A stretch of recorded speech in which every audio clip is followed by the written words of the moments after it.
I'm Caleb with You Can Make This Too. Thank you for joining me. Today I have an awesome stainless steel fireplace screen project. Now this is my first large-scale stainless project, so I did most of it over at my buddy Eric's shop because he has more experience with stainless. All his links will be below to his YouTube and Instagram. But with that out of the way, let us show you how you can make this too. It's easiest to think of this build as 3 assemblies that go together: the frame with rods, the screen, and the feet.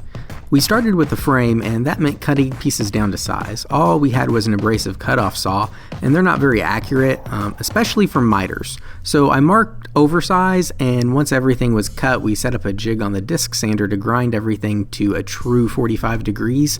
Once the angle was correct, we used the jig to grind everything to a consistent length.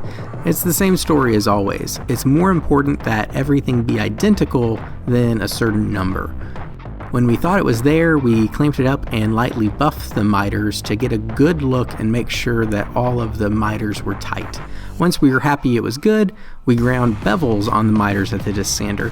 This will help get a stronger weld because the welds will be ground smooth, and if we didn't make a bevel to put weld in, after we finished grinding we would have removed almost the entire weld and be relying on only weld penetration for strength.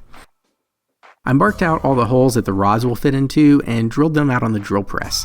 Theoretically, we could have just held and tacked the rods in place, but the holes will make it a lot easier to assemble everything and make the end result a lot more consistent. The holes are offset from the center line because of the pattern that we're going to be making with the rods. The rods are 1/4 inch thick, so if we just put them all in a straight line, their thickness would prevent the pattern from working. I used a fence on the drill press to drill one side, then flipped the piece and drilled the other side. Stainless is really hard, so I drilled the holes in 2 steps. First with the pilot bit, and then I used the bit the finish size to minimize how many bits I burned up, which was still a few. Then we moved on to the most time-consuming part of the build that kept repeating: grinding. It's easiest to grind the pieces before they get assembled, and then just touch up the areas that need it after welding. The metal has a very slight texture on it that we need to grind through before moving on to brushing. Otherwise, that texture is going to end up distracting from the brushing. Flap discs and grinding discs tend to dish the material, so we use sandpaper on a buffer to keep the material as flat as possible. Once that's done, we switch to a restorer and hand sanding to do the brushing.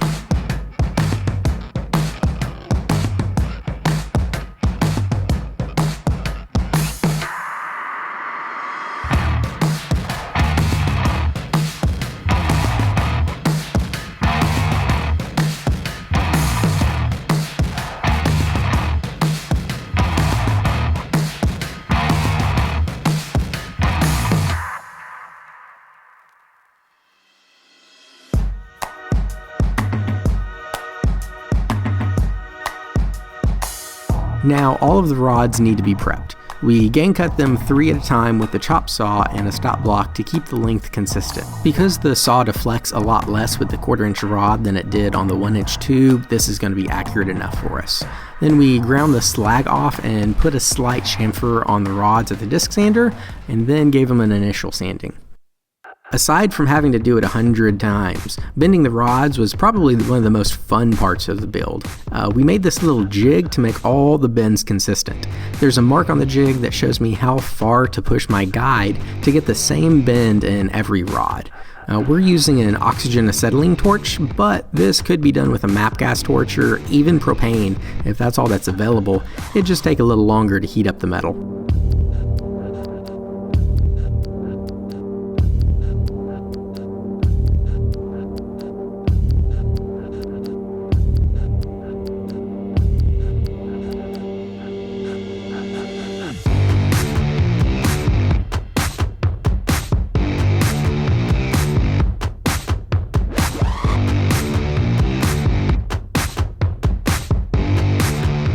After the rods were bent from each end, I set about grinding all the heat discoloration off the bends.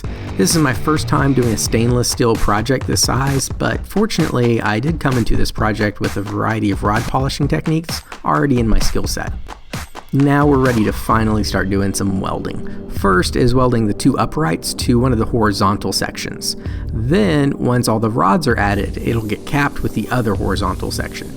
These will be show welds, so they get built up with multiple passes to make sure that they can be ground flat. And while the weld is still quite proud, we start with an aggressive flap disc, then switch to the buffer once it got low to grind everything flat. Inserting all the rods took a special touch. It was easiest to get them all started with the frame standing up, but then we laid it down to put the last frame piece on. After finagling it into place, we welded it on and grinded the joints the same as before. Next up was tacking all of the rods into position. The rods tended to flop around everywhere, so we zip tied them into their pairs to make sure we didn't mess up the pattern, and cut some spacer blocks to hold everything in place, and also tied down some guide strings to help align the intersections. Each rod got tack welded on the back side of what will be the top of the frame. When you look at the piece, that area isn't going to be visible, so that placement means we'll just have to clean each weld instead of having to grind and polish every single one. Then each intersection got a tack as well, just to hold them together tight. Then we turned to the screen assembly. We welded up some of the 1/4-inch rod to form a frame to stretch and attach the screen to. The original plan was to just fusion weld the screen to the frame, but it's so delicate that even on the lowest setting the welder immediately burned it up. Eventually we settled on just using 5-minute epoxy to adhere the two. We sandwiched the screen between the tabletop and some scrap blocks to get it taut before epoxying the screen to the frame. And a light touch with a flap disc did a pretty good job of cutting the excess screen off, and then I came back and ground it flush. And from there it was a simple matter of getting the screen aligned onto the back of the frame and then tack welding it in place. Now for the last assembly, the feet. I scratched out the design on a piece of stock and cut it roughly with a cutting disc before grinding it to shape at the disc sander. To make the feet more stable, I welded some scrap 1/4-inch rod onto the ends and then blended the foot from the flat into the rod with a flap disc. Then the tops of the feet were polished before getting welded on. We drilled some 1/4-inch holes through the feet where they would meet the frame to give more weld surface to ensure more than enough strength.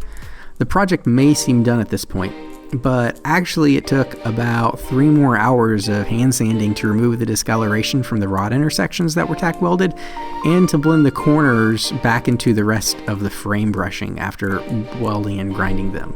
But then it was done, and now all this thing needs is a fire behind it.